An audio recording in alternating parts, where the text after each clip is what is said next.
Tonight, we're looking at 3 leadership criteria: confidence, being genuine and team building.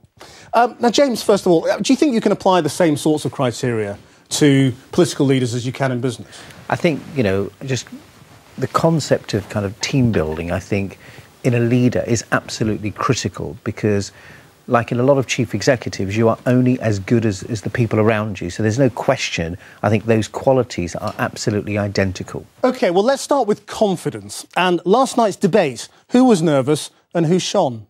And if you look at what's happening with immigration, the difference between the amount of people going to live overseas and those coming here, it's been often as high as 200,000. Whether it's on the questions from Alan on care, Jacqueline on crime, Helen on politics. Suitable to the terrain in Afghanistan. We've got Chinooks in, we've got Merlins in, we've got Lynx in, all the different helicopters we need.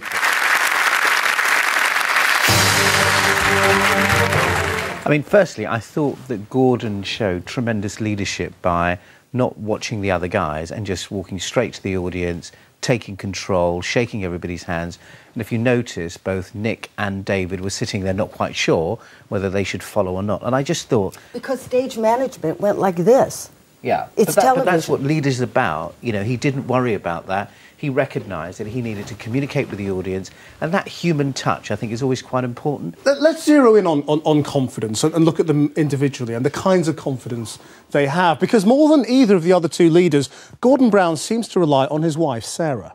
Well, listen, I've been married for 28 years, and my wife is always in control, so what I saw of Gordon yesterday was not unusual. I think...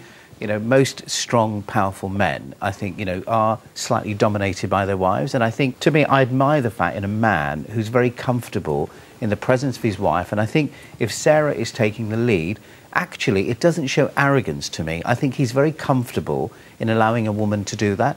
So actually, for me, he scores a very high point. I wouldn't hold that against him. Well, let's move on to Nick Clegg, because he does have a tendency to and ah a bit. What does it tell you about his inner confidence? I think, I wouldn't criticise that because I've seen a lot of people who do that. And I think what that really tells you is he's actually thinking about what he's saying. I think sometimes when you're put into a situation very quickly, rather than just going in and rambling and saying the wrong things, I think the fact that you pause and maybe you reflect on what you're saying, actually, I think shows confidence to me. Because to be able to do that, you have to have self-confidence. So I don't see that as a negative. Now, James, you've run a large recruitment company. How important is team building?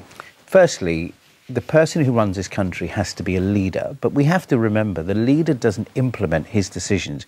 It's about teamwork. Because if you don't have the people around you to execute and deliver your vision and your strategy, you will fail. You have to remember it is the team who deliver, not the leader.